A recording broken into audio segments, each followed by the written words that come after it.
Welcome to Making It with Terry Woolman, the show that explores the secrets, successes, and strategies for making it in the music biz.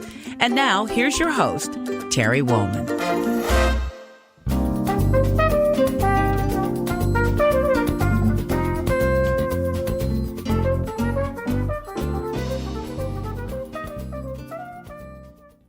Welcome to Making It with me, your host, Terry Woolman. I really appreciate you joining us every week. And this is a really fun show for me this week because I'm flipping the script with another podcast host, one of my favorite, Craig Garber, who has had me on his show. And I wanted to talk about what it's like to be a podcast host and also all of his marketing expertise, because he comes from a different point of view than I do. Having a business background. So this is going to be a great conversation. So everybody grab your pencils and a cup of something and just sit down and relax. Just so you know, you can find all of our episodes on entertalkmedia.com, Spotify, YouTube, or go to iTunes and look up Making It with Terry Woolman under podcast. I created this show to focus on what it takes to have a lasting career in the ever-changing landscape of the music business. And that it is. It is constantly changing and evolving. I met my guest today, by being on his show, but I was actually referred through through Cat Dyson. It was through the guitar community. And this, I'm just going to jump right in and let you know what Craig is all about. Let me just tell you. Craig Garber is the creator and host of the podcast, Everyone Loves Guitar. The first broadcast of this show was on August 31st, 2017. Over 600 shows later, it has grown to be not only the largest and most popular podcast in the guitar niche, but it's actually in the top 15% of all podcasts.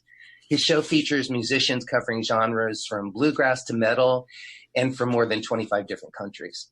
Garber has a background in marketing, sales, and communication, which has allowed him to experience a variety of job paths throughout his career.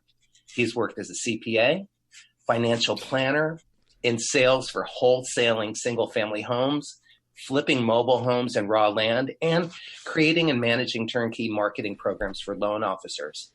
Perhaps more importantly, he also ran a marketing consulting and copyright practice, working in 110 different industries with over 300 clients.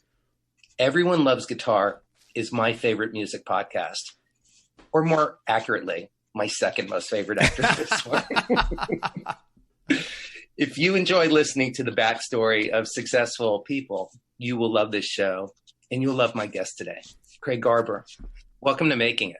Terry, thank you very much. I appreciate that very nice intro. But one thing, when you said everybody get a cup of something, it's probably going to be like a cup of alcohol is what you need to sit and listen to all this. So get a couple of shots of whiskey is more like it. But I've got my no-joke ginger shot. There you go. That's not strong enough, man. But thank you so much for having me, man. I really appreciate it. Oh, it's my pleasure. I've been looking forward to flipping the script because you are used to being on the other end of the interview, asking the questions and not answering them. And I'm really curious about a lot of things with you. And we've gotten to know each other over the last year because prior to me being on your show, we had a couple of conversations that all should have been recorded and broadcast because those felt like great interviews as well. On both ways. But by the time we actually got to me being a guest on your show, I felt like we were buddies. Yeah, man. Thank you. But I get the feeling that feeling happens pretty quickly anyway, because you're real. You are kind of fearless. You are also funny, and yeah. And you don't pull any punches. And, as a matter of fact, do you remember the first question that you asked me in my interview because you had me laughing out the gate? I do. No, but that's good that I had you laughing out the gate. What did I ask you? Well, you basically, because as we do our research. So you knew about my journey and everything, and as I do about yours. But you had basically said, you grew up in Miami. I'll do the short version. You drove yourself to Boston and went to one of the top music schools in the world, Berkeley. And then you got in the car again and drove your ass out to California, without knowing anybody to start your career.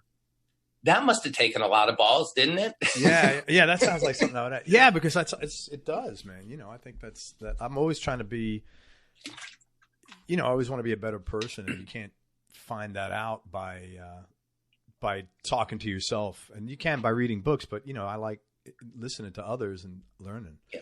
For me. Yeah, you're a curious guy. Yeah, you know, that's one of the.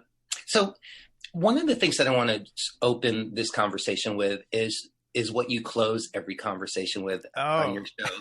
Can you? Yeah, that's share cool. your quote, because I love that you do this. Thank you. I say happiness is a choice, so choose wisely.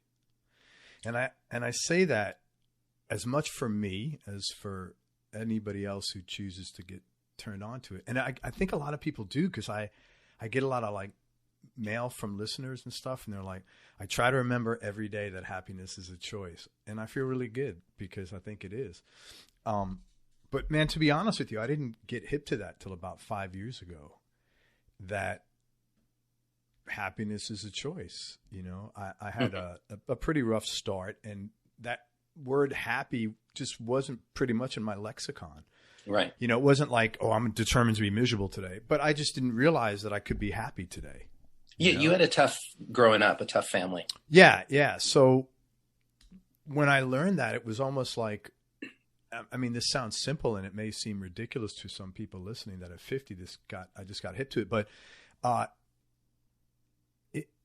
it was really, liberating, and it was really, it was, it gave me so much more optimism. I'm like, great. So now this is up to me. So I'm just going to be happy. And I didn't, you know, about 5 years ago, same time too, I stopped biting my nails. And I remember I was talking to a buddy of mine on it. Him and his wife, he lives on the other side of Florida, lives in Hollywood, Florida. And him and his wife are in town. And I mentioned that, and I said, man, I just stopped. It was like I was done. And his wife said, she goes, you know, Craig, it takes a lifetime to do something, and it takes a minute to do something. And I said, there you go. And it was kind of, and I'm sort of like that. Like once I stumble on something, I'm like, you know, that's good for me. I don't waste time. It doesn't always stick right away. You know, we're all trying to get better day by day, but, right. I pretty much say, okay, I'm done. So I say that quote because it's really important that everybody knows that, because, you know, a lot of shit happens to all of us, but it's up to you how you handle it. Right. And you've also told me that part of the reason you say it is to remind yourself every day. It's for me. Right. It's for me as much as everybody else. You know, I always want to keep that up in my mind. So. Well, I benefited from hearing it from you as well. And I listen to your show and enjoy it and encourage everybody to. And one of the things that I get asked a lot, I don't know if you do, not so much on the air, but off from the artist community, is, how do you do a podcast? How do you get one? How does this all work? And I always suggest that they start by listening to podcasts, you know, that they find interesting. Listen to mine, listen to Everyone Loves Guitar, go listen to Terry Gross on NPR. Sure. Find some people, find what you like, find what you don't like about it, and then go, you know, but have a point of view, you know, and be curious and learn how to listen. And you know, and so do you agree with that? Or are there any other? Yeah. I mean, there's different things. There's different podcasts you could do, you know, like I do interviews, you do interviews, but there's plenty of people, they do 20-minute shows and it's them talking about something, or them and their buddy, they get together and they smoke cigars, or they smoke weed and they get all fucked up, and they, you know, can I say fucked up on here? You can. Oh, okay. And, and they, you know, just do their own thing. You know, or they're into comic books and they talk about, you know, Spider-Man number 511 and the history of that. You know, it's whatever. I think the most important thing is to talk about something you're passionate about, because as you know, as you're a musician, the same thing. If you go up and play a gig and you're like totally not into it, everybody's going to know. Right. Whereas if you're into it, even if you're throwing clams left and right, you know what, you get a lot of forgiveness because the passion you're bringing to the table is like, bam, you know? So I'd like to focus today's show on your extremely diverse career and your very successful podcast. And also I want to share your insights about what you've learned from interviewing over 600 accomplished musicians, and also what you can share about marketing and self-promotion, because you get, not only do you have a strong background in that, but you actually love it. I mean, you're passionate about marketing and sales. And that's something that many musicians lack. No, Even if we learn the skill, we don't have the passion. We're intimidated by it, or it's overwhelming, and that's not your story. No, I would say they don't lack it. They're allergic to it, actually. Right. No, right. seriously. Yeah. Seriously. I agree. It's like, I agree. you know, the little devil on the shoulder is saying, oh, man, don't do that, you know? Right. Yeah. And it's a shame. And I think some of it's messaging. I don't know where it comes from, but, you know, anyway, I'm happy to, you know, anything I could do to Great. help. Yeah. So let's talk a little bit about you first. You played Carnegie Hall when you were 13. Which is saxophone. I know. Guitar is new to you. You've been playing guitar for 4 years. Right. But you certainly you're getting sort of to the front of the line with information because of all these amazing people that you've interviewed. So I would say whether you know it or not, a lot of those things are rubbing off and making you a better musician just from the conversational aspect of it. Yeah. So thanks. I always say if I had this much of everybody's talent, I mean, 0.0001, you know, that adds up.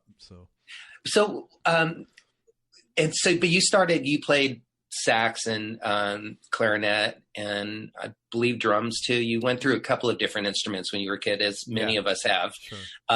But you even auditioned for the High School of Music and Art, but you weren't allowed to attend. Back to not the best of childhoods. Yeah. Yep. I mean, that was just, I probably didn't, you know, one of the things that I would say 98% of everybody I speak to had a supportive family, even if there was dysfunction in the family. Right. The parents supported their career. I didn't have a supportive for career or anything. It just happened. That's the way the cards fell, you know? Right. So I didn't get to go there. And that was that in the conversation. You just answered the question I was leading to, which is, you know, how many of those over 600 interviews, people that you've interviewed really got support at home to pursue music? And you're saying many of them did? It's the number one commonality. It is? Yeah. Number one commonality. Wow. Cause I didn't really get the support. Right. My story's a little bit different and you know it. And this episode is not about me. If you want to hear everything about me, go to listen to my conversation on Everyone Loves Guitar and we'll get into the dirt. But, and the fabric, it's not even the dirt. It's the fabric of who we are. But so I'm surprised. And that, in a way, that's kind of cool that many people actually were supported and that leads to their success. And in a way, you should be proud then of the life that you've built for yourself. Business wise and family wise, because you've been married for 27. I've been with my wife 27 years. Yeah. 27 years, three kids grown. Yeah. Who so far so good. Everybody's turned out well. I got a 5-year-old granddaughter, as a matter of fact. Wow. That's very cool. I don't like to say that. I'm still trying to get her to call me. Oh, it just makes you feel old, man. I'm just, But you are. So am I. I've ignored age, Terry, successfully. Well, right, because you live in a healthy place. You live in Florida, which is where I'm from, so I can picture it and I understand the lifestyle and it's a great one. But you go to the gym, you take care of yourself, and we have that in common. So, I just encourage you to embrace getting older because for me, it's getting more comfortable in my skin every year that I get older. What are some of the common threads or stories that you've heard from your other guests? You've already shared one, which is that the majority of them have gotten support at home. But what other kind of work ethic or quality or point of view have you found from speaking to so many successful people? Well, the most successful people, I interview a lot of sidemen, some artists as well. But not just guitarists. No, not just guitarists. Bass players, drummers. I've had some singers. The number one so let me try to prioritize them. Work ethic. You got to have a good work ethic, man. I mean, no matter what, in any profession, but especially in music, you've got to have a good work ethic. But I would say extremely closely related to work ethic is you have to be a good person because as you know, you're on tour, you're on stage for 90 minutes, 2 hours. That means you got 22 hours a day to hang out with people. And if they're not a good hang, nobody wants to be around you. Right. So, and the smartest people are able to, like, who one of the smartest guys I interviewed was, as it relates to that, is Earl Slick. No kidding. David Bowie, he understands and embraces his role as a sideman. Mind you, he's not a guy that kisses ass and he'll tell you to fuck off. Right. He's going to be Earl Slick in no uncertain terms. But when it comes down to work, he knows I'm there to support you. And most people do, but something about his level of professionalism with that was inherent as a youngster even. You know, when he started with Bowie at like 21, 22. Right. So, being a good person, a good hang, flexible, not having a big ego. It's funny because people say, "Oh, have you met a lot of big ego maniacs?" And I'm like, no, man, they're the most nicest people. I mean, I've met a couple of people that are just like, like their mom probably told them they're wonderful too many times and they believed it. Well, I mean, that's what it's like. No, I get that. But by and large, almost everybody's wonderful. I mean, truly, I'd have dinner with everybody, and have my wife have dinner with them as well. Right. So, everybody's really mellow. So work ethic, attitude. The other thing is not being afraid. When the call comes, you got to step up. Mm-hmm. May not get it, but if you don't step up, you're definitely not going to get it. Right. And also a lot of people, serendipity is involved. I mean, some of the stories I've heard about, like how did you met this guy that led you to this guy, 10 years later it led you to this guy, and then you get a call from this guy's wife who's a major artist and wants to go on. I mean, what is it? There's a lot of, Yeah, my career's been that way. And so is yours. I mean, even outside of the music business too, it's certainly, you have, in a way, it seems like it's the same sort of path that we've all followed too, which is one thing leads to the next, to the next, to the next. And you're open to it and you dig in. Well, I'm more open here than I've ever been in my life. And I think that's why the show has grown, because I've people tell me things and I'm open. I learned a lot from musicians. In the beginning, I said yes to everything. Right. So when I started this show in the beginning, I said yes to everything. Well, share the story of how this show started, because, and the statistics of how many people you had to reach out to. Okay. Because it's great. So, man, this is really weird. This goes back. In 2009, I had a bad run in life. I had a bunch of shit happen like we all do, but this is like 5 or 6 heavy stuff at one time. And I was like, man, I need help, So that was the first time in my life I said I need help with anything. Not because I'm like some tough guy, but again, that was another word, help, that was not in my lexicon, because I didn't get help as a kid. It was like, if it's meant to be, it's up to me. Right. But I had all this shit go down at once, and I remember getting on my knee, and I was not I'm not a religious guy still, but I was not even a spiritual person that much. And I said, God, please help me. I need some help. I can't keep doing this all on my own. And it started me on like a spiritual path to have a connection with some sort of higher power or the universe or whatever you want to call it. That's not really important, but just to have a connection that to sort of maybe be open to the fact that somebody's looking out for me. Right. Mm-hmm. Mm-hmm. So, and again, it wasn't like I resisted this. I just wasn't that I didn't grow up with anything like that. And I really did have it rough. I was doing adult stuff as a very young kid and, being responsible for myself and for other members of the family. And right. You were taking 2 trains or 2 subways and a bus to get to the World Trade Center to a foot messenger when you were a kid growing up in New York. So that's a lot. And then, there was no, at 14, and then there was no turning back. Once you started making money, you kind of were on your own. Yeah. And I, I was paying for everything and all my, and I don't want anybody to take this like I'm, poor me. I'm, if you look at it, look at it, hey man, this guy was able to not do the same thing. It was a happy ending, because I learned along the way, you could rewrite your own ending as well. Yeah. So, so this whole shit went down in 2009, and I said, I got to start being open to trusting the universe more. And so I was a little dissatisfied with what I was doing career-wise, running my marketing company. I mean, I like marketing, but I was like, man, I'm not that happiness thing. I wasn't like, when I wake up every day, I wasn't like, man, I'm like, now I'm working with musicians. I'm talking with, man, that's really rewarding. I'm talking with people. It's all positive. There's no politics or stuff like that because I don't want to deal with that. I had negative shit for 55 years. I'm not dealing with that. Right. And I don't even care if people are putting it on. It's good because it's all positive. I'm take that any day, honestly. Right. Yeah. So it's happy conversations. I'm learning stuff. The show, as you know, is more about personal development than music. Yeah. And so I get to learn stuff from everybody. So what happened was I had business-wise. I do as well, by the way. I share that experience. It's great. Yeah.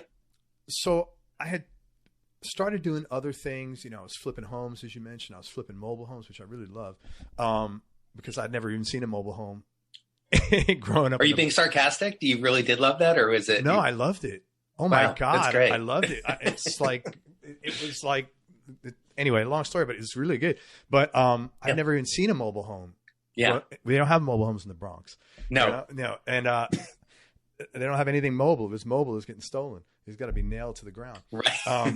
So anyway, I did a bunch of stuff. Some of it worked, some of it didn't, but none of it triggered my happiness. Right. None of it was like, man, this is cool. And so I was sitting right here one day and with my guitar in my lap and backtrack 1 second.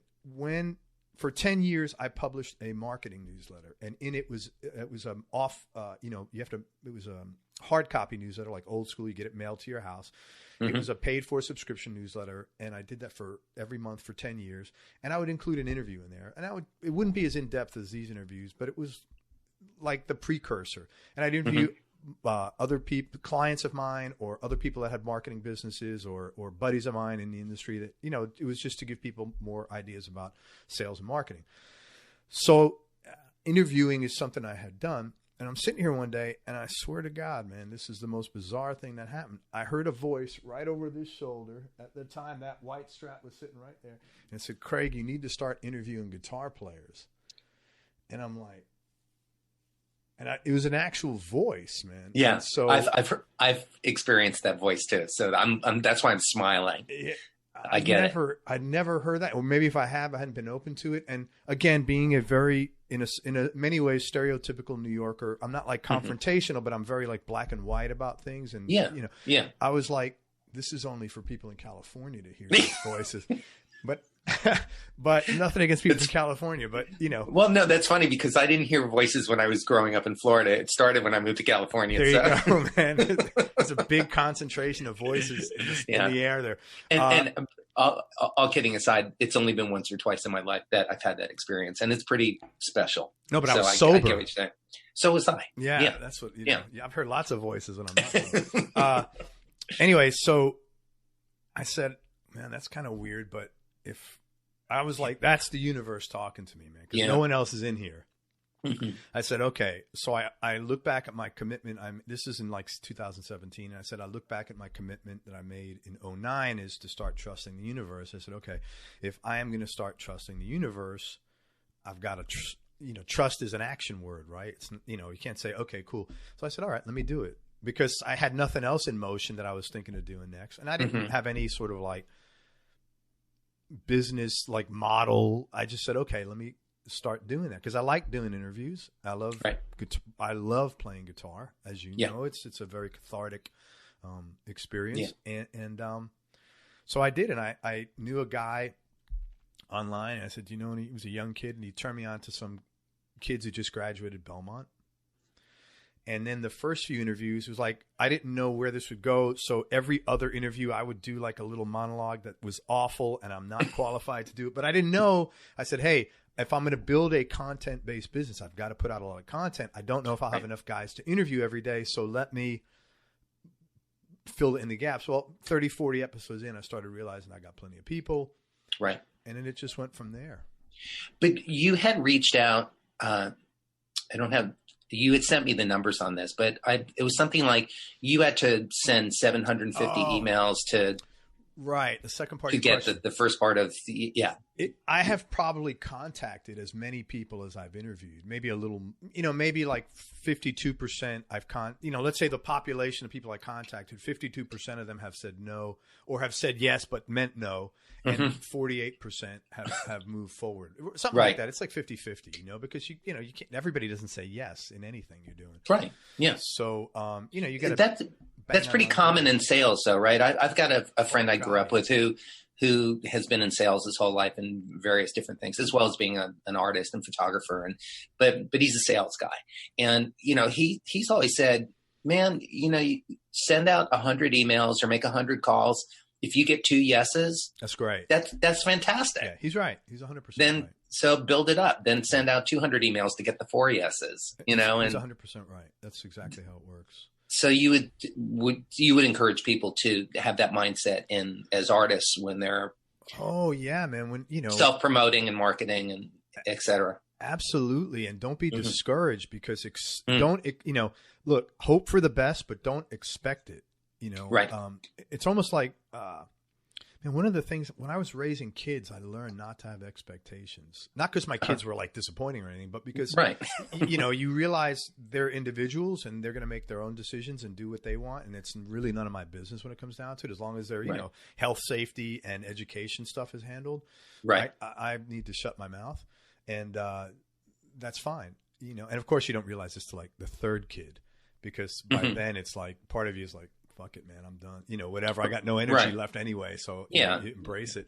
And they can drink out of the hose and eat off the dirt. Garber, absolutely. Whatever they want, man, But so yeah, you have to definitely don't get discouraged. If you want gigs, if you're looking to get bookings, if you are looking to anything, if you're connecting with somebody, first of all, make sure you don't make one phone call.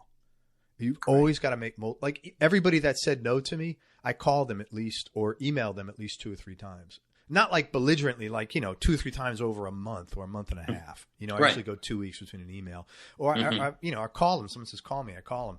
And then I'll call them again. But like, not like 3 hours later and say, hey, I called you at noon. It's 3 p.m. Why the hell? That's not going to work. You got to be respectful and use common sense. And just like, what would be reasonable to me? And you got to realize also people have a lot of shit going on in their lives. Everybody's busy. Right. Traveling, and maybe they're looking for the same stuff you're looking for. They're, a lot of times you have a perception of where somebody is in life that's not accurate, and they may be not in that position, and it appears to be, and they're scrambling just like you are. And there's nothing wrong with that, but just, don't have expectations. Just don't take anything personal, and just keep, control the controllables, which is your attitude about it, and smile and just be optimistic, What do you, one of the things that you're good at is, and I'm going to read from information that I researched on you, but that a lot of your work when you had your marketing, consulting, and copyright practice, as well as your newsletter and everything, was that the work consists primarily of developing marketing and sales strategy, then implementing the strategy through writing and copy and writing much of the communication with prospects and clients through the entire sales funnel. Yeah. I don't even know what a sales funnel is, but which you can tell me, but yeah, it's real simple. But before you do that, the rest of the question is, what do you think the main difference is between people who are good at developing ideas and the others who actually have the ability to implement those ideas? It's very interesting that you said that, because there are some people that are really good with starting. Yeah. And there are and then like after they have this, they're not going to do anything. They're going to hand it off to somebody else who's the closer or the finisher or the doer of the task. Right. And vice versa. There are some people that I can't do anything, but you give me a bunch of stuff and I can break down the mechanics of it and I can systematize it really well. Mm-hmm. And it's not always that you can do both. And it's important you recognize that. And some people say, well, work on your weaknesses. No, don't work on your weaknesses, man. Work on your strengths and pay somebody else to do the shit that you don't know how to do, or that you don't like doing, or you don't want to do. Right. So to answer your question, a sales funnel is basically the interaction between you and a customer or client from the point of first communication till the point of exchanging money and post-purchase. So it's like the whole, the process of interacting with somebody from the time they're a prospect to the time they're a buyer, and even post-purchase, from that.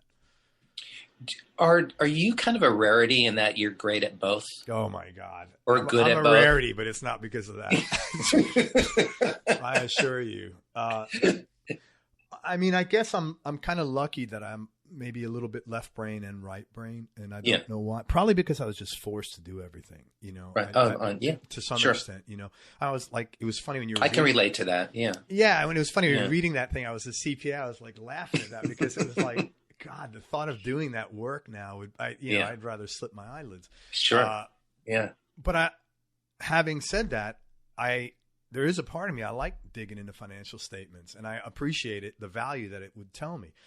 Mm-hmm. So I don't know, man, I don't know the answer. I wouldn't say I'm not going to be the guy that says I'm great at anything. I said it. You didn't. Yeah. You're experienced. Yeah. I'm comfortable in both worlds, I guess, in the creative and in the mechanical or the logical, maybe. Well, I like that you just gave some clarity to that. You don't, like you said, don't just focus on working on your weaknesses. Just embrace your strengths and go hire people or surround yourself with greatness, which is, I've always done that part, surrounding myself with great people, the best musicians I can find, the best marketing people, the best everything. But I have kind of felt like I should be better at this. And you just relieved me of that. And probably a lot of our listeners as well. Yeah. I mean, it's impossible to be good at everything. I mean, I'm certainly not, like there's things I don't want to do. And that, like, okay, so my merch store is coming up soon. Could I have gone in there and set the whole thing up and put it together? Yeah. I can probably figure out how to fix the roof as well. But do I want to do that shit? Right. Is that where my strengths go versus hiring somebody else to do it? That'll do it better job in less time, and the whole thing will be done. And then if I need changes, I can have, so why? There's no need for it. Cut yourself some slack. There's nobody's good at everything. That's just not possible.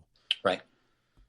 By the way, one of the things for people that are just listening and not watching the video is in the background in Craig's studio, I'm looking at two Strats, an SG, a Les Paul, a hollow body, and a Bukowski poster. So which is really a great visual representation of. Thanks, man. I just love that. Thank you. You wrote a book in 2009 called How to Make Maximum Money with Minimum Customers. Yeah. Can people still find that, by the way? Yeah, it's on Amazon. Okay. It won't be. It's kind of like probably the first album that you made. You go back and you're like, yeah, it's still out there. Don't listen to it. I mean, there's the information's dated, or do some of the principles still apply? No, everything still applies. The strategies are great. It's just that I've changed so much. So some of the things that I embraced then, I do not embrace now.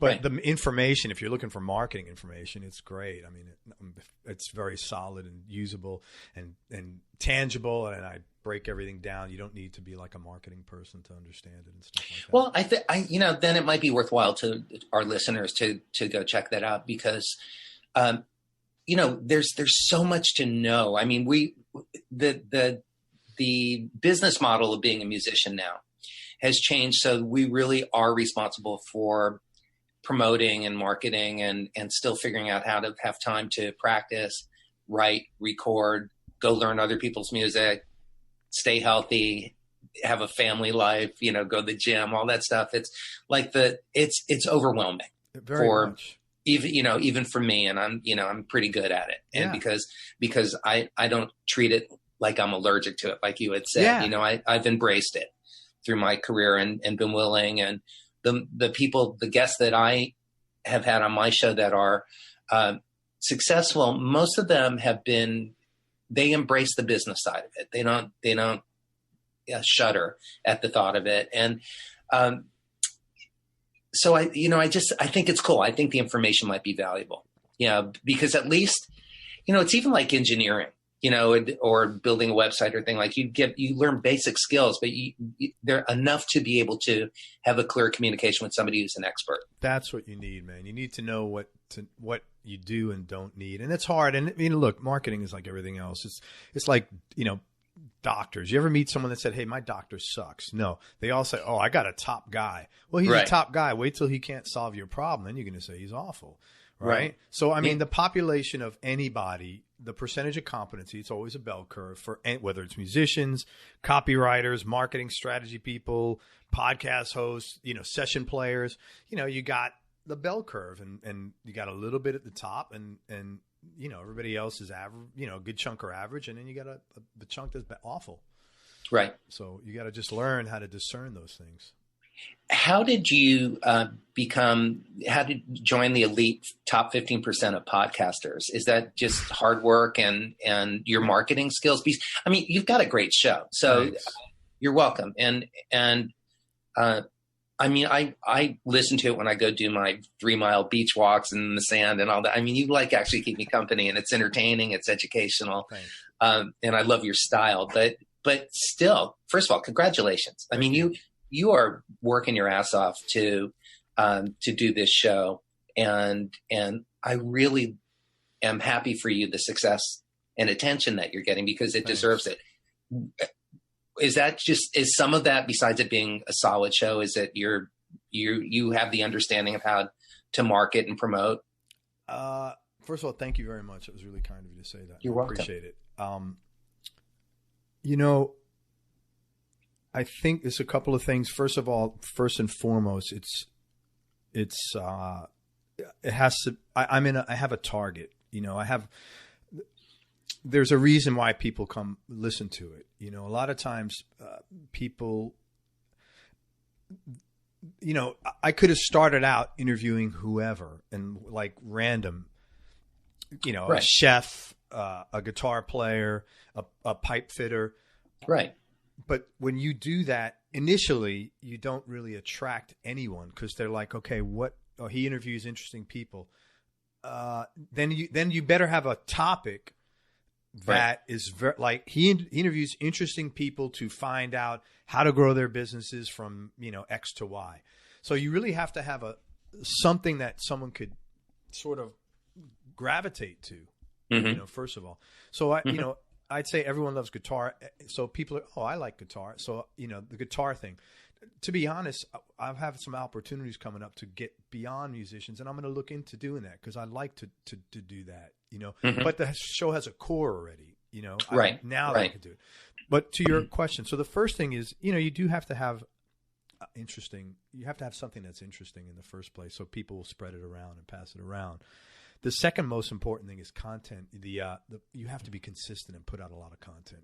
That's point blank. Right. If you're building a content-based anything, you got to put out content. That and I knew that because when I ran my marketing business, I did an email tip every day, literally every single day for like 10 years. Right. And if you're putting out good stuff, you don't get a lot of unsubscribes. So I knew this, and from clients I've worked with, if you're interesting, people say, well, no one's going to listen to a long show. That's not true. No one's going to listen to a long show that's boring, but no one's going to listen to a 5-minute show that's boring either. Right. Right. So as long as, and I knew this from writing sales letters, because I'd write, I would write what would be called like a free report that was really just a sales letter. It was 16 pages maybe. But people would order and buy. So I knew as long as you're putting out something interesting, length does not matter. And so I agree, because your shows are, they generally are an hour and a half to 2 hours long, and they keep me captivated. I don't always get to listen to the whole thing in one listen, but that's the beauty of downloading and streaming now. Anyway, and if there's parts you don't like, you can skip forward. I mean, not everybody's going to like every minute of my show, including me. I mean, it's not possible. It's like being in a marriage. I mean, believe me, I've been with my wife for 27 years. Every minute of that, she hasn't been madly in love with me. I assure you. It's just not. It's the law of large numbers. It's not possible. But I'm okay with that. Right. And you got to be okay with that. But I'd say the primary thing is put out a decent product and be real consistent with your growth. And we have done a lot of marketing to get new listeners and to spread the word, so that more people see the show, because the more people that see it, the more people that listen. So what are the distribution avenues, formats where people can find your show? Of course, on your website and iTunes. YouTube. It's anywhere podcasts. It's look up Everyone Loves Guitar. It's anywhere that podcasts are distributed. We also have a YouTube channel. I put all my shows on YouTube. Right. That's a really big one. And now since we switched to videos, I got to be honest with you, it's off the charts. Yeah. The amount of, I mean, we've grown by 10,000 listens in like 2 or 3 months. That's fantastic. Yeah, and I've noticed that too. That when we have simulcast videos like you and I are doing today, they get a lot of attention. And and you would think that most people are listening in the car or at the gym or this or that, but there's still to have the option to watch and look. I mean, I find it more intriguing, to look at people when they're speaking. Well, also, you got to remember, and this is, again, something I learned in marketing, you are not your customer. I would never watch something on YouTube for 2 hours, but I'm not my customer. Right. And I have 2 customers. On the interview side, I have the person I'm interviewing and the listening audience. So I always try to keep those 2 things in the forefront of my mind. I want that person in front of me to be happy and have a good experience, and I want the listener to find it engaging. So, Well, since you say you are not your customer, which makes complete sense, and I've never actually heard somebody say that, how do you get outside of yourself and your own filter of what you think is important so that you can see that with clarity, what, who your customer is and how to serve that goal? Well, what I do is I always pretend I'm talking to someone else. So like I pretend the problem that I'm trying to get a solution for is not mine. Okay. And I say, okay, if someone comes to me with this problem, what would I advise them? So I detach when you detach yourself from a situation, it's much easier. You get more clarity, as you said. Right. So I never, like if I'm stumped on something, the first thing I do is I'd say, okay, like, how would I handle this if my buddy came to me with this, or if a client came, or just anything, what would I advise them based on the experience I have? If I don't have experience, then I go to other people. Right. Well, that's interesting because as a musician, I have that skill set totally nailed when I'm a guitar player, right, or an arranger or producer. I understand how to do that, but never dawned on me to carry that over into my personal life and perspective of how to approach problems that I don't know the answers to in business, in marketing. So, I even do that. Like if I have a personal issue, I'm trying to figure out how to understand something, or right. I always say, what would I do if somebody came to me? And I don't know that I'm going to have the right advice, but I have a starting point that gets me out of me. What are your thoughts now on, with so many avenues for artists, independent artists being the majority of artists that are out there in music? Certainly podcasting is the same thing. In today's day and age where there are fewer and fewer outlets for promotion, you have said this. In today's day and age where there are fewer and fewer outlets for promotion, it gives me genuine pleasure to do this, especially as our audience grows. From my perspective, it seems like there are so many promotion outlets that artists don't know where to begin or how to stay current with marketing. Yeah. And I can relate to that in that, every time I turn around or we're rebuilding my website because technology has changed, all of those things, just when I'm finally getting on top of blogging or Facebook or whatever, then I'm being re-educated, saying, oh, no, don't do that. Now it's Instagram. Everything's this. It's not that anymore. What is it right now? I mean, what is there are there certain things, or how do you stay on top of them? How do you make your decisions where to focus your marketing strategies? Okay, so first of all, for musicians, what I would suggest is the most important thing is, especially, look, everybody that's a baby boomer, instead of saying, oh, it sucks, this is horrible, blah, blah, blah. You're right. You're right. Yeah. In theory. Okay, now what?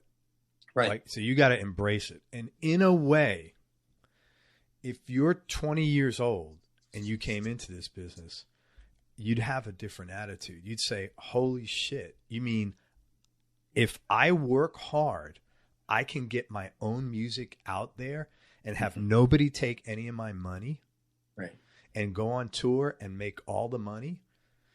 So a lot of it is just what we're used to, and now you have a frame of reference of what used to be.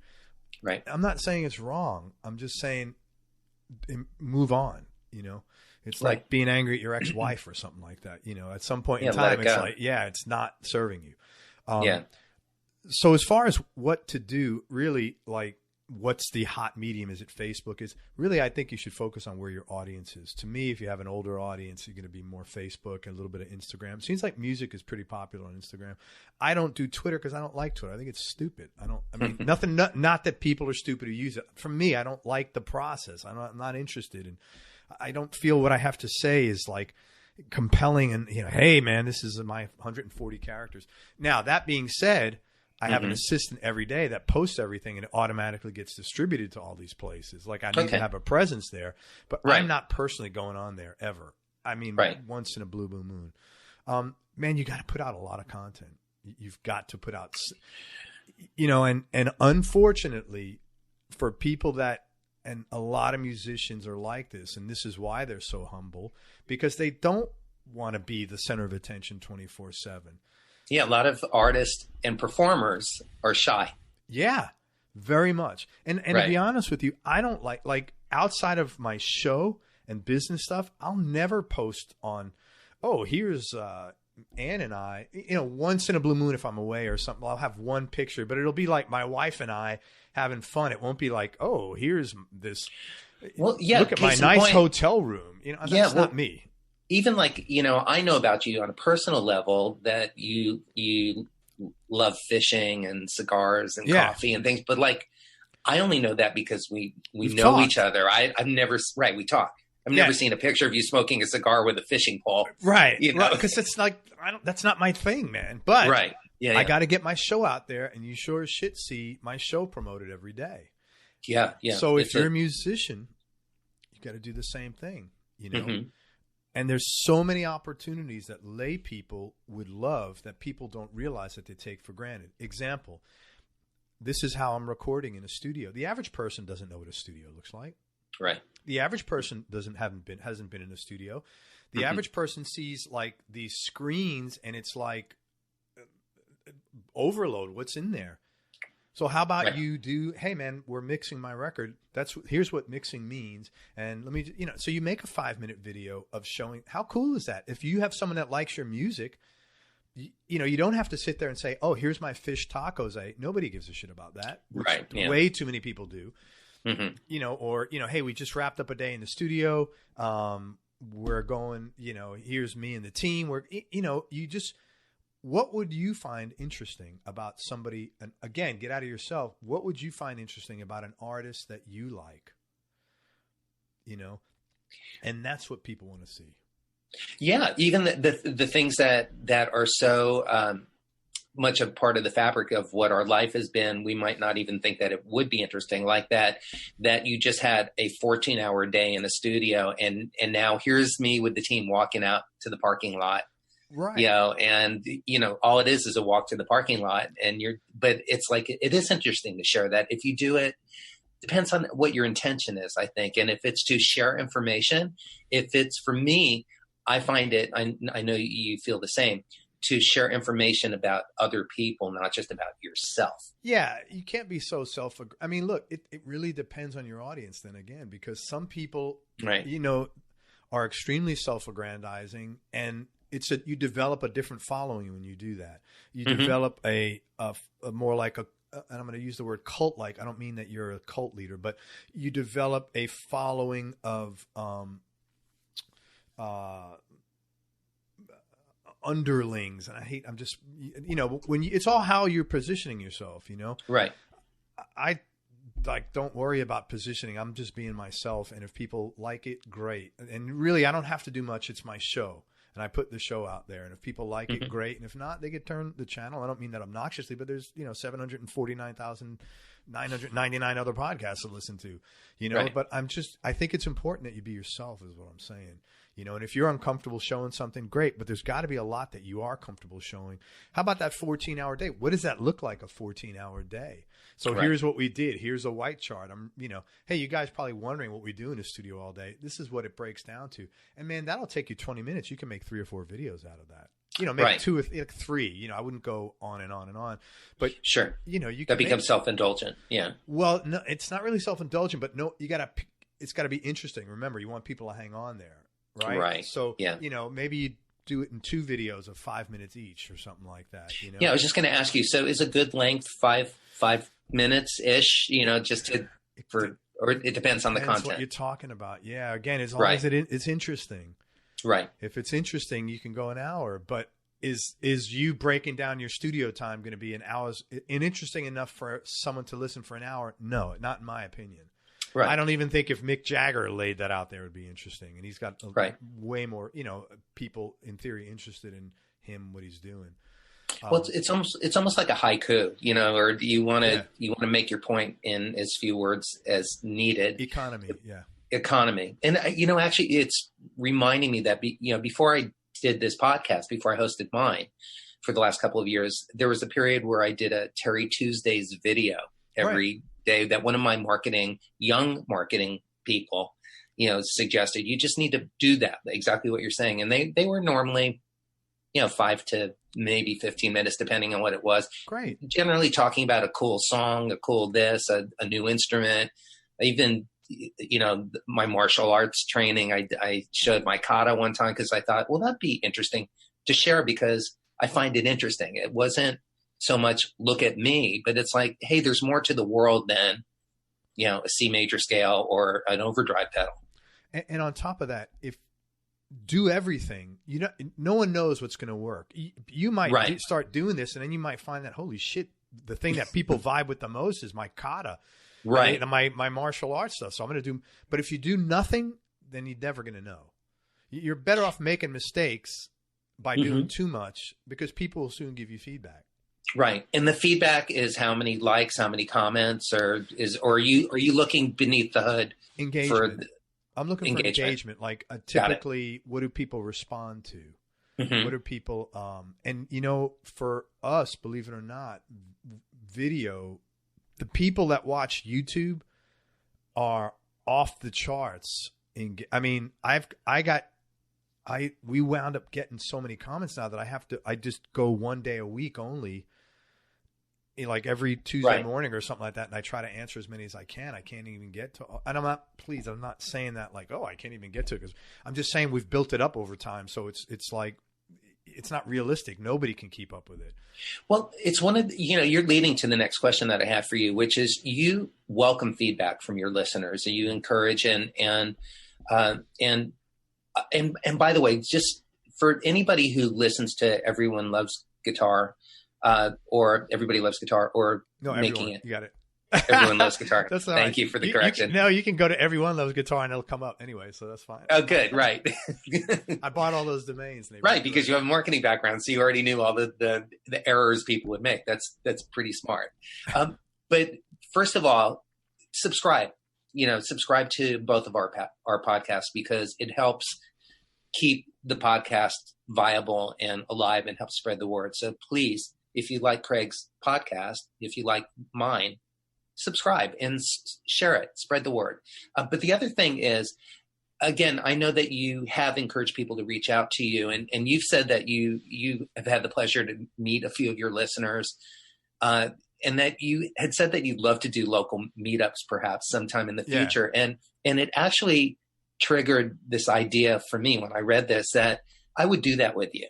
If there's something nationally, and listeners, you can write into Craig or myself if you have an interest in this, but if you would like to attend some kind of a seminar or something, and we haven't talked about this, so I'm just putting it out there to you. I would join forces with you, and it could be in Florida or California or Nashville or whatever. I might be at NAMM, so I'll keep you posted. That maybe we could set up a little mini something. There might be a way to do that through our network as well. But I think it's important to bring like-minded people together and, perhaps do a seminar where people can actually ask questions live of us, of our guest who we're interviewing or things. So, we can marinate on that. But if any listeners are curious or have ideas or thoughts on that, I'm open, because information is power. Yeah. and we are a community of artists that, it's a way we can all support each other as well. I think that's really important. One of the things that people don't know is how much preparation goes into you putting a show together, or me, that, each of your shows is close to 2 hours long, but can you give a little behind the scenes of what it takes to prepare for that? Well, first of all, you got to get that person right in the first place. So you got to make, all the phone calls that you make, and then you got to book them and set it up. And I have an appointment. I always slip into Bronx mode. I have an appointment. I've lived there many years.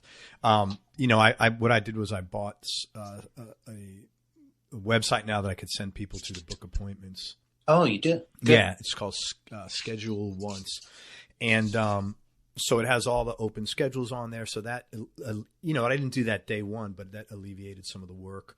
And, so by the day, first you got to get the person, and then got to be honest with you, most of the people, it's not possible to know everything, right? In fact, it was really funny. I don't get a lot of trolls, but I do get some. Mm-hmm. And one time, and I never engage because, what's in it for me, right? So, and I don't need to increase my stress. Seriously, if you're angry at me, what you think of me is none of my business, really. So you can, So one time this guy wrote something. I had a country artist there. I know fuck all zero about country music, right? They didn't even allow you to listen to country music growing up in New York. And so I can't believe, but I respect their playing. They're great musicians, really sweet people, very nice. I mean, just salt of the earth, like everybody I interviewed, to be honest with you. But I don't know the music. I don't know the history of the music. So I fall a little short. And I tell people that when I interview them, and I apologize in advance to them. And so I did a country, and he goes, this interviewer is an idiot. How come he didn't ask this question? Doesn't he know this guy did this famous thing? So I didn't do anything. And, I remember, my wife's always one of these people, you kill them with kindness, kind of people, right? And so I didn't say. So a few days later, and that's one thing I've learned too, never respond right away because everybody's all head up. And I said, hey, you know what? You're 100% right. I don't know much about country music, and I probably should have asked that question. I really appreciate you listening to the interview, and I'm glad you enjoyed it. It's just not possible for me to be familiar with every single person and every single genre even I interview. It's just not possible. Right. And do you know the guy came back and he goes, man, I'm really sorry I sent that to you. He goes, I know your show. I listened to it. You're right. It's no way you're going to know everything. He goes, well, keep up the good work. And I was like, yeah, little win, for both of us, Right. So, okay. Why did I get on that? You were talking about preparation. Okay. So, if it's an artist or a player who's playing I'm familiar with, it's just go back in, and I've probably already listened to their records and, records. How old am I? I've probably in your 50s. Yeah. I've probably already listened to their music, and, I have stars and how many times I've listened to each song. So I'll go and just re-listen to some of them and talk about my favorite songs. And I'll talk about a few of the songs, and I'll ask them genuine questions dude, where'd you get the riff on this song? Or things you're curious about. Yeah. I like, what did you do to make your guitar? What's your guitar sound on there made up of? How'd you get that distortion or whatever interests me, or what does this lyric mean? But if it's somebody I don't, that's painstaking at times from a time standpoint, because I have to go back and I may listen to, 2 or 3 records, and I listen to them. I have actual speakers here in my office. Because I want to focus on the music. So I'll do it while I'm doing other stuff that I could have in the background, but I'm paying attention to the music. Then I go back and I ask them questions about the songs, and then I have my interview questions that I change for each person, and I have to put those together. So you're talking a minimum of an hour prep for everybody. That's assuming you know everything about them. Doesn't not including situations where I've got to do a bunch of research. Right. Like Brent Mason's coming on my show, I think this week. I know who he is. I'm not familiar with a lot of his recordings because I don't listen to country. Right. But you will be by next week. I did already. I had to go listen to a bunch of his stuff, and I watched videos on YouTube, and I read about his story, and I listened to a couple of interviews he did myself.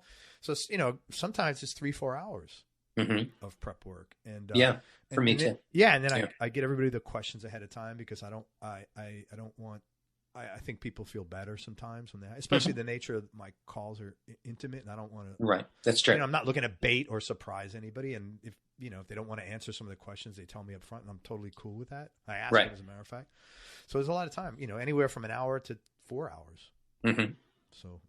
So let's get personal. We're getting towards the end of the conversation. There's a couple things I want to know, and and anything you don't want to answer, you don't need to. And also, I don't believe in throwing anybody under the bus, so we're the same on that. But just what inspires you in life and also in music? I just want to be a better person in life, in all aspects. A better human being, a better business person, a better husband to my wife, a better father to my kids. My family is really important to me, and I always, want to do that better. Musically, same thing. I want to be a better player. I want to understand the guitar neck better than I do now. I want to know how to, I have a very good ear, but my fingers don't have the wisdom and knowledge to keep up with where my ear knows to send them.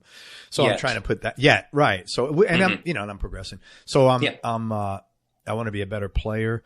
And the other thing that really inspires me is, I had a guy, I don't know if you know Greg Martin from the Kentucky Headhunters.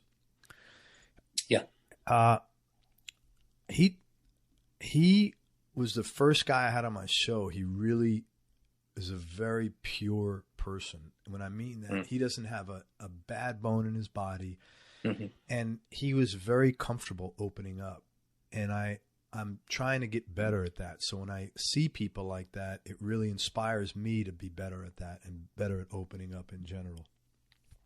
So I have trust issues that I'm trying to overcome.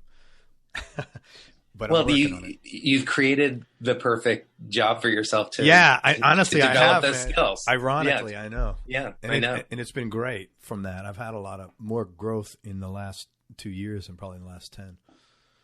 What disappoints you in life and also in art, in the business world?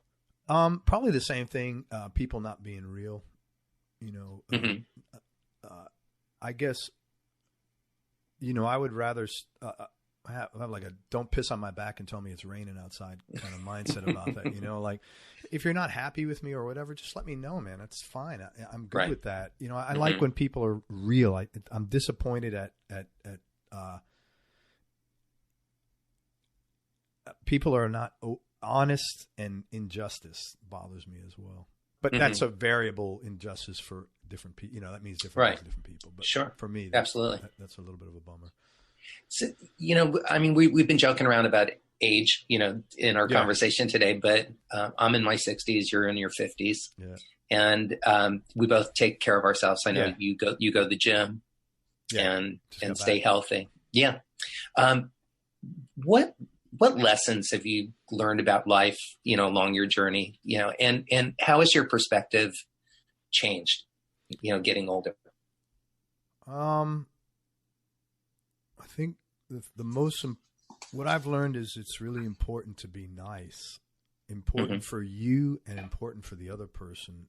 It's really the least stressful way to go. And as I've gotten older, minimizing. Like when I had all this stuff go down in 2009, I made a promise to myself. I said, look, there are things that are going to happen that are out of my control, and all of us, and you can't prevent those. But I promised myself I would eliminate any stress that's brought on my life because of me. And I've really thought about decisions more from that standpoint as I've gotten older. And I tend to take the decision that's going to be the path of least stress, because that is, for me, that's the right one to take. So not the path of least resistance, but the path of least stress. Yes, the path of least stress. Because I tended for most of my life, because of the way I grew up, stress is my default option. Chaos and stress, and you need a guy to go in there and kick down the doors, get Garber. You need a guy to drive the car through the bricks, get Garber. He'll do it. Right. He could survive it, man. And I realized that was my default option from how I was programmed and how I had the things I had to deal with as a kid. Your environment. Yeah. And I said, I'm not down on that anymore. It's if it's going to change, it's got to change with me. And so I opt for the path of least stress now. And I try to share that with my kids, because I think that is so important, man, to if it's stressful, it's generally not the right decision. It doesn't mean you don't have to work hard or take chances, but if something that you do feels inherently wrong, and I try to be in touch with how I'm feeling and have a sense of awareness, then I don't do it. Mm-hmm. That must make your wife happy, to see you being easier on yourself. Well, here's the reality, man. When you're easier on yourself, you're easier on everybody else. Sure. So yeah, it does make her happy. Yeah. So my closing questions that I ask all of my guests that you don't know ahead of time, and no right or wrong answers. The first is a 2-part question. Since this show is called Making It, what does making it mean to you, both personally and professionally? I kind of subscribe to the theory of, success, both personally and business wise, is measured from the point where you started to the point where you are today.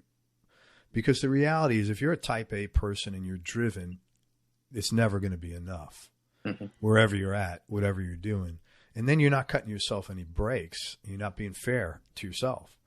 So for me, that's I feel more fair to myself, and I'm able to appreciate things more if I look at where I started and where I am today, and not where and it also allows me to be in the moment instead of the future of, well, I'm not here, but in the future or in the past, because none of those places are healthy or serve me anyway. Can you share 3 tips for success that have driven your career? Yeah, don't do what everybody else is doing. In fact, do the opposite.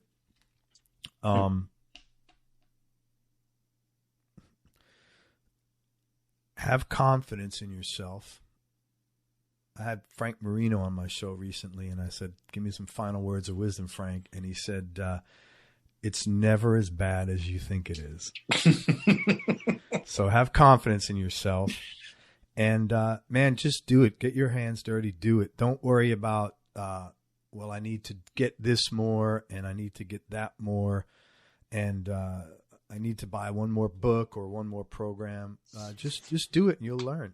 And that one thing that helped me, I'm sorry, I don't mean to run on about this, but it was important.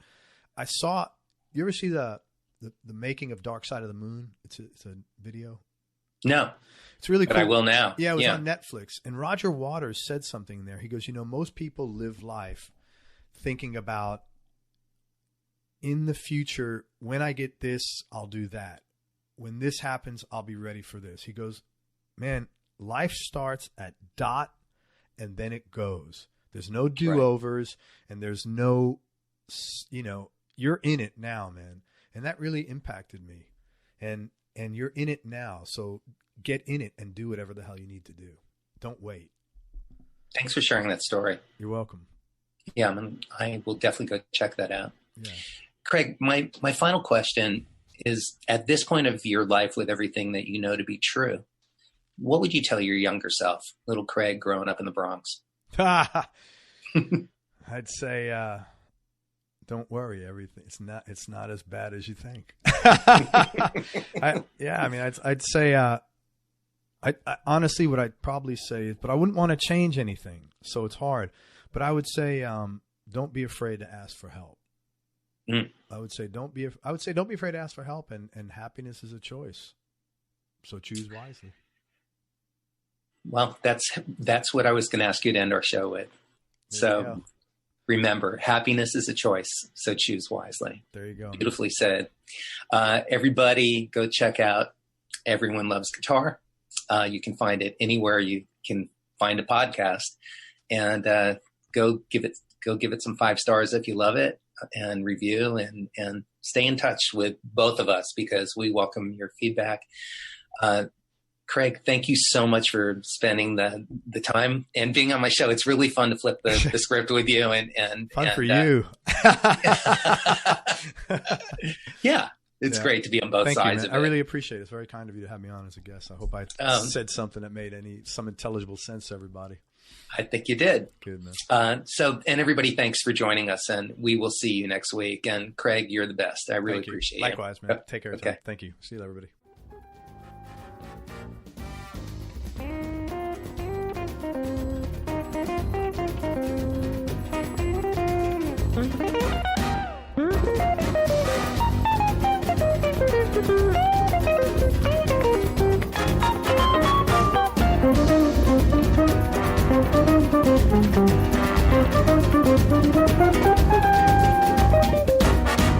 Tune in again next week for another great episode of Making It with Terry Woolman.